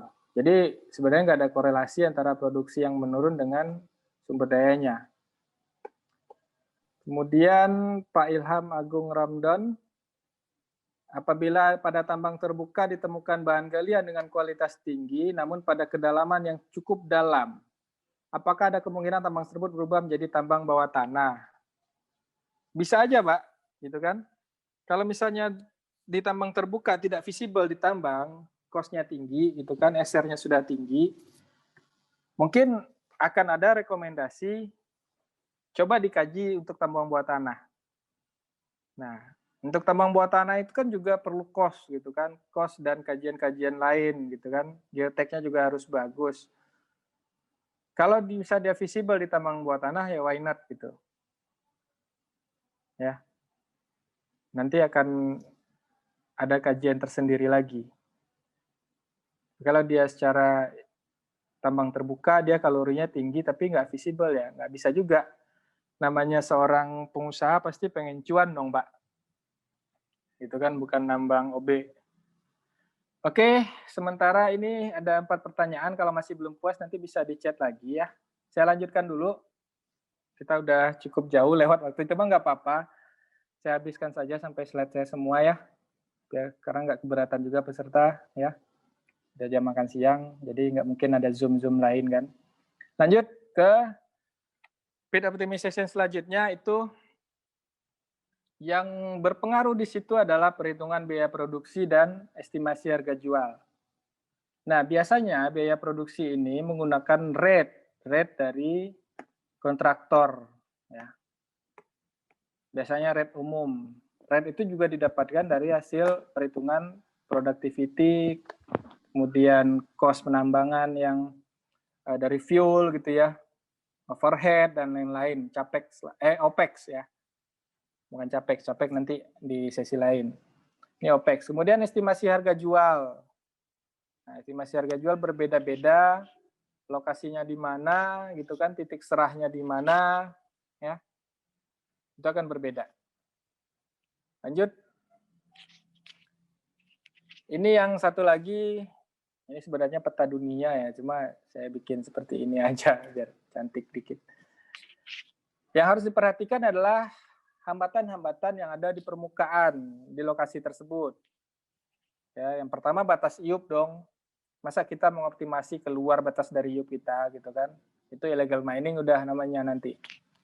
Kemudian sungai-sungai besar ya, dengan ordo-ordo besar lah, bukan creek ya. Nah itu yang tidak mungkin untuk dipindahkan, tidak mungkin untuk ditambang. Mahakam contohnya, ya. Ya mau seberapa tebal pun batu bara di dalam mahakam itu nggak mungkin ditambang. Lematang misalnya kan, walaupun dangkal tempat orang mandi, batu baranya kelihatan di Lematang nggak mungkin ditambang. Ya. Bahkan ada di Lahat sana satu iup yang isinya sungai Lematang aja, satu iup, wasting kan. Kemudian jalan raya sama rel. Kemudian adanya ini red zone, ya. Ini di beberapa daerah seperti di Kutai Timur, Sanga-Sanga, Sumatera Selatan ini ada ini. Ya. Kita pasti kalah kalau misalnya head to head sama orang ini karena mereka migas lebih strategis dari kita. Dari batu bara ya. Jadi tidak bisa jadi dikeluarkan dari batas optimasi yang akan kita lakukan gitu. Jadi misalnya jalur migas, red zone namanya. Kemudian pelindung. Kemudian kampung atau fasilitas umum yang tidak mungkin untuk direlokasi. Nah, ini harus dikeluarkan. Jadi kita harus boundary-kan dari awal di depan. Ini nggak masuk, ini nggak masuk, ini nggak masuk. Sehingga yang sisa dari itulah yang akan kita optimize ke bawahnya. Oke, next. Di sini ada perhitungan-perhitungan. Setelahnya itu, ini contoh ya. Ini saya ambil dari punya teman saya juga, dari Mas Dwi. Jadi karena nggak ada nama PT-nya di sini, makanya saya ambil. Di situ ada technical parameter dan economic parameter, economic asumsi sebelah kanan. Setiap orang punya slide yang berbeda-beda. Tadinya saya mau sampilkan yang punya saya, spreadsheet-nya, cuma ada nama PT-nya semua, nggak enak gitu kan. Belum sempat diganti. Jadi ini harus ada, karena ini krusial dalam sebuah bid optimasi. Ini di Excel biasa kok. Setiap orang punya spreadsheet yang berbeda-beda, punya style, punya gaya yang berbeda-beda dalam menghitung ini semua. Lihat, kalau bisa dilihat di situ, bisa di zoom. Nah, typical quality product. Nah, ini yang dimaksud dengan ROM quality tadi yang sebelah kanan ini. Ya, bukan in situ quality. In situ quality itu biasanya kita nyebutnya raw. RAW, raw quality. Kalau misalnya yang produk itu ROM quality. Membacanya kalau di Minek. Nah, ini surface constraint-nya itu di sana semua. Gitu. Kita lanjut ya. Ini nanti belajar ini aja, ini 1 mingguan ini sampai bisa fasih. Belajar spreadsheet gitu doang. Nah, ini di terakhirnya baru 2 proses yang kita lakukan, satu di software, satu di software juga sih sebenarnya. Excel kan itu software. Tapi kita sebutkan satu kita kerja di Excel, satu kerja di software. Di kerja di Excel kita membuat hitungan break-even stripping ratio, di mana kita mencari nilai cost sehingga marginnya menjadi zero. Nah, itulah titik optimumnya nanti secara incremental kita akan tentukan gitu loh. Kita bisa dapatkan. Nah, di sisi lain bid optimasi yang bekerja di software secara paralel itu juga kita lakukan untuk mendapatkan optimum bid shell ya. Nanti saya akan gambarkan. Nah, ini bisa setelah ya digambar di bawah. Ini saya coba kemarin bikin bid shell pakai data dummy, makanya hasilnya bagus banget. Sampai jadi pojok gitu. Nah, ini kita coba dimainkan aja, Pak. Ini ada 8 hasil optimasi. 8 hasil optimasi yang ternyata bukan di bid yang paling besar, itu yang paling optimum ternyata, gitu kan. Kalau coba dari awal lagi, dari awal, dijalanin satu-satu, next saja, kan kelihatan tuh. Tak, gitu kan. Itu hasil optimasi. Ini belum bid design ya, Bapak Ibu. Nah, jadi ilustrasinya seperti ini, saya coba whiteboardkan sebentar. Kalau misalnya ini satu permukaan, kita udah optimasi tadi, misalnya seperti ini. Nah, ini OPT 1 sampai OPT sekian misalnya. Ini sudah menggunakan overall slope yang kita bahas terlebih dahulu tadi. Nah, di sini punya nilai. Setiap sel ini punya nilai. Memang betul kalau kita misalnya dapat di sini batu baranya lebih banyak, kalau kita habiskan sampai ini lebih banyak, tapi secara margin belum tentu. Bisa jadi di sini kita dapat margin optimum, bisa jadi di sini. Nah, disitulah fungsinya optimasi cadangan. Next, kita akan lihat di berikutnya.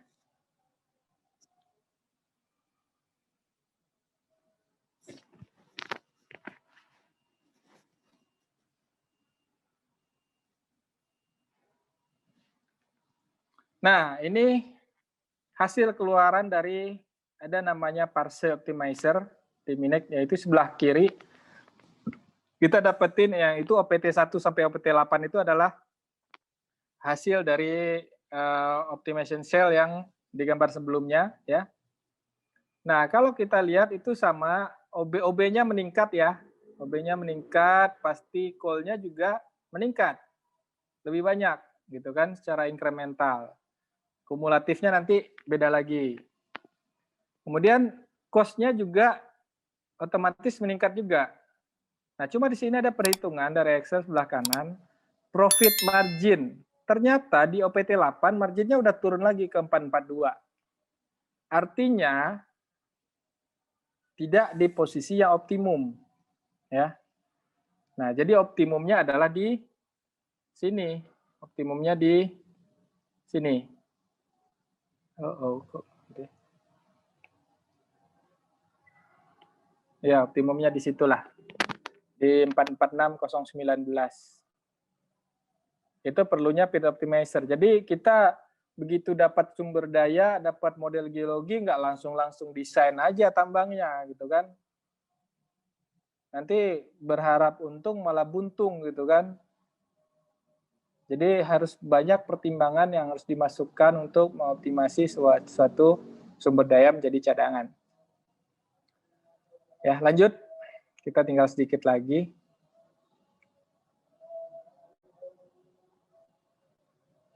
Nah, ini setelah jadi optimasi itu barulah kita ambil boundary-nya, baru kita generate practical pit-nya. Lebih kurang seperti ini. Ini sudah ada RAM, sudah ada Crestu gitu kan. Ya. Sudah ada low wall-nya yang dipakai yaitu basal sim. Oke, lanjut. Nah, kemudian dilakukanlah pemodelan keekonomian, ya, financial modeling. Nah, terus 3 hal yang paling penting yang nggak boleh terlewatkan di sini adalah analisa net present value, IRR, serta payback period. Dan tidak lupa pula nanti dimasukkan sensitivity. Biasanya apa yang jadi sensitivity? Kurs, ya. Kemudian harga jual, ya. Terus apa lagi yang biasa jadi sensitivity? Nilai mata uang, ya, kurs, ya, harga jual, dan cost mungkin gitu kan. Nah, itu harus dimasukkan. Kemudian yang terakhir, lanjut. Kita main cepat aja. Next, slide berikutnya.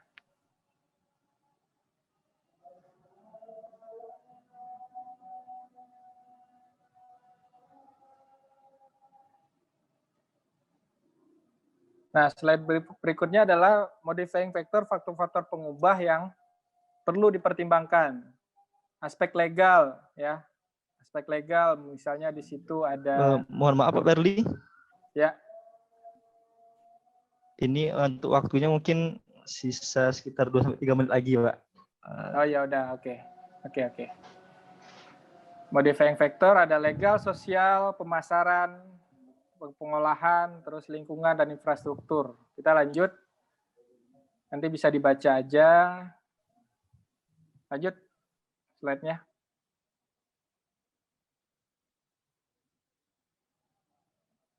Aduh, rusak lagi ya?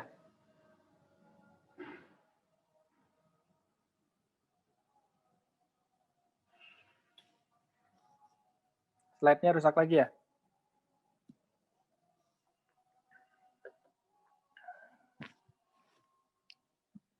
Misi. Waktunya tinggal 3 menit lagi nih.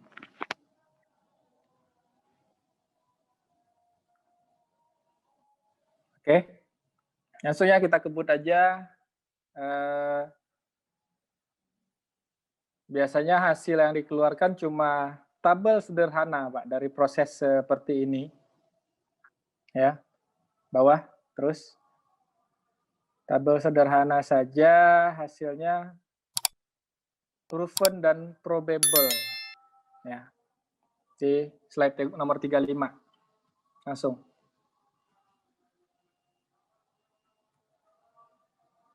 Slide nomor 35. Nah, bisa dilihat kan? Cuma tabel sederhana itu aja. Ya. Tapi prosesnya lumayan untuk itu. Jadi mengeluarkan angka yang seperti itu nggak bisa dari jampi-jampi. Ya. Lanjut. 36 nanti bisa dibaca ya prosesnya. Ya. Slide 36. Kemudian slide 36 itu untuk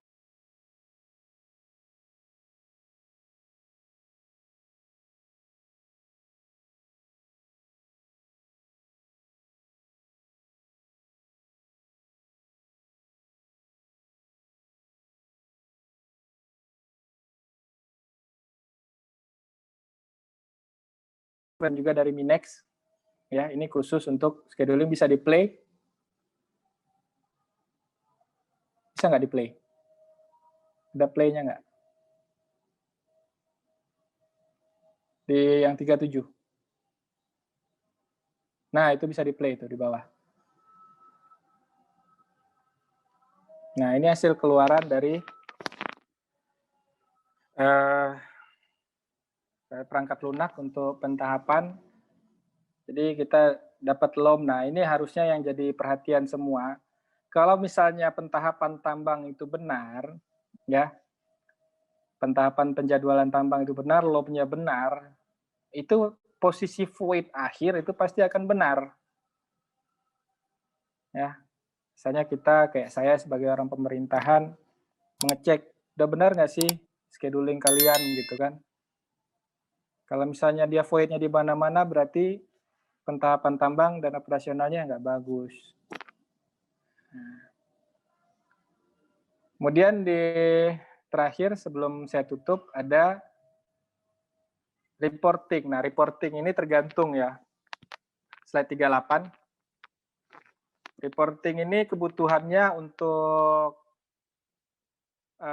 dokumen bankable kah gitu kah? Kemudian untuk dokumen bankable itu misalnya dilakukan GORC.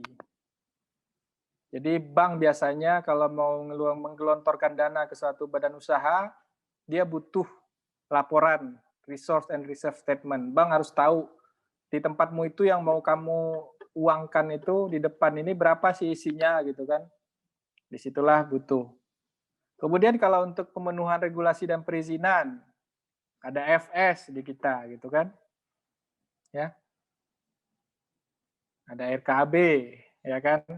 Kalau di kemudian untuk kepentingan lainnya, saya mau beli tambang si A, saya nggak percaya sama data dia, lakukan dululah perhitungan oleh competent person, resource and reserve statement. Nanti kalau udah jelas keluar hasilnya, saya beli untuk take over. Kemudian kalau dia mau listing di bursa, itu biasanya juga minta reserve statement, IPO, ya kan? Initial public offering. Itu harus, ya bukan harus, memang biasanya meminta data sumber daya cadangan kalau untuk tambang batu bara. Dan untuk kepentingan-kepentingan lainnya. Nah, jadi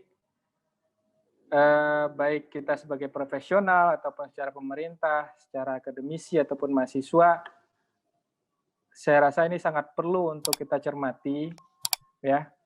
Karena apabila dari sumber daya dan cadangan saja sudah tidak benar, dari suatu tambang pasti ke belakang-belakangnya juga pasti tidak akan benar, ya.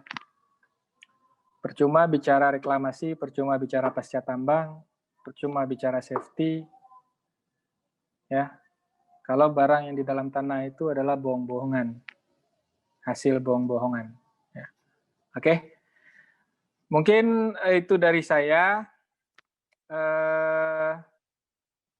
Terima kasih. Mungkin waktunya sangat terbatas ya, mohon maaf sekali. Nanti di lain sesi kita akan sebentar sebelum saya tutup, mungkin ada pertanyaan yang tertinggal ya, yang belum saya tanya. Ada nih dari Pak Alif. Terkait spotted dog, bagaimana cara mengakomodir sumber daya yang masuk kategori spotted dog tersebut? Sebenarnya balik ke SIM-nya Pak Alif, gitu ya. SIM-nya kena di situ nggak? Kalau nggak kena SIM-nya nggak usah dihitung, ya. Kemudian karena akan kurang efisien apabila akan dibuat feed optimasi, feed-nya menjadi spot-spot, sementara berdasarkan analisis dan intervensi. Nah, itu nanti diambil berdasarkan SIM mayornya apa, ya. Karena nggak mungkin kita optimasi semua. Kalaupun dioptimasi semua, nggak akan keluar juga hasilnya nanti, sel optimasinya. Ya, pasti SIM mayor aja yang akan keluar yang sesuai dengan parameter-parameter yang kita inputkan tadi. Dan nggak usah khawatir, dimasukin sampai di batas terindicated pun nggak apa-apa. Mungkin ada yang nanya nomor HP saya, kalau misalnya bisa saya, yang nggak bisa saya sampaikan atau saya jawab di sini, bisa langsung japri juga boleh. Itu nomor HP saya 0811 840502. WA saya juga di sana. Mungkin demikian. Saya mengucapkan terima kasih atas kesempatan ini dan juga mohon maaf apabila dalam penyampaian saya juga ada yang kurang pas dan kurang berkenan, baik saya sadari atau tidak. Beginilah cara penyampaian saya. Waktu kita memang sangat terbatas ya Pak untuk bahas sumber dan cadangan ini. Kalau misalnya ada kesempatan yang lebih lagi, mungkin kita bisa lakukan sedikit ngulik-ngulik software, sedikit ngitung-ngitung otak-atik spreadsheet gitu kan. Saya tidak keberatan ya. Secara saya dapatkan ilmunya juga dari dulu gratis, seperti yang saya sampaikan di awal. Tidak ada tarif apapun ya. Saya akan kasih secara gratis juga, gitu. Jadi gitu Bapak-Bapak, dan saya juga punya keterbatasan. Saya juga bukan orang super, bukan juga CPI, namun banyak sedikitnya saya cukup memahami apa yang orang-orang tersebut lakukan dalam pekerjaannya. Akhir kata, wabillahi taufiq wa hidayah. Assalamualaikum warahmatullahi wabarakatuh. Selamat siang, selamat beraktivitas kembali. Terima kasih Pak Ferli atas penyampaiannya yang benar-benar bermanfaat ilmunya Pak. Mungkin sebelum foto bersama kita mohon kepada Sobat Bima untuk mengisi pollingnya dulu, Bapak-bapak dan Ibu-ibu, karena sangat kita perlukan untuk perbaikan dan kedepannya kita seperti itu Pak. Mungkin silahkan diisi dulu Pak. Baru setelah itu kita akan ada foto Pak.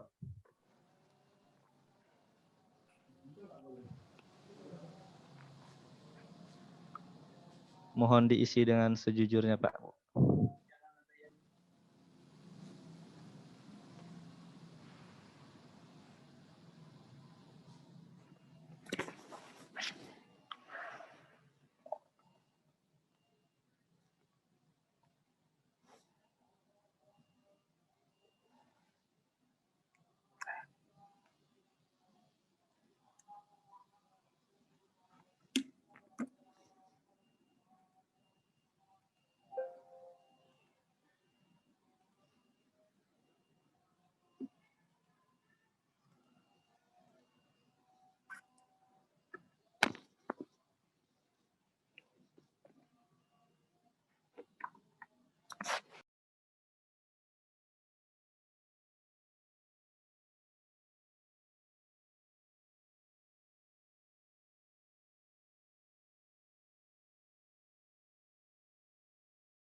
Nih.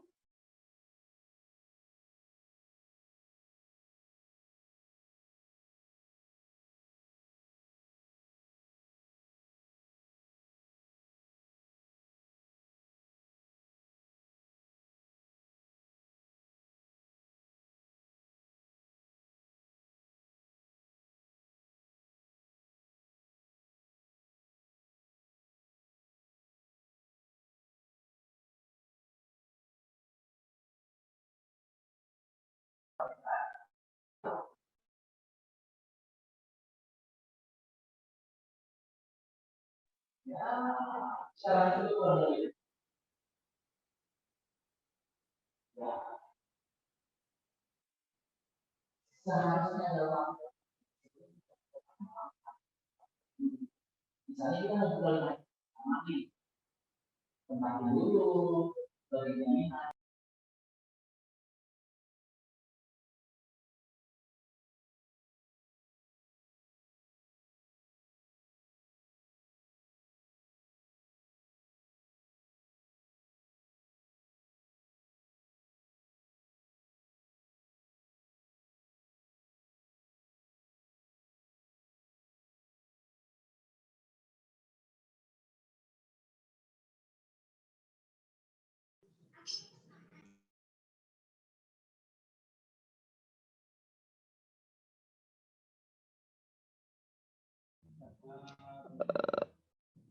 Baiklah, terima kasih kepada Sobat Bima atas pollingnya untuk bisa kita jadikan introspeksi kita, Pak, dan rencana kita ke depannya seperti itu.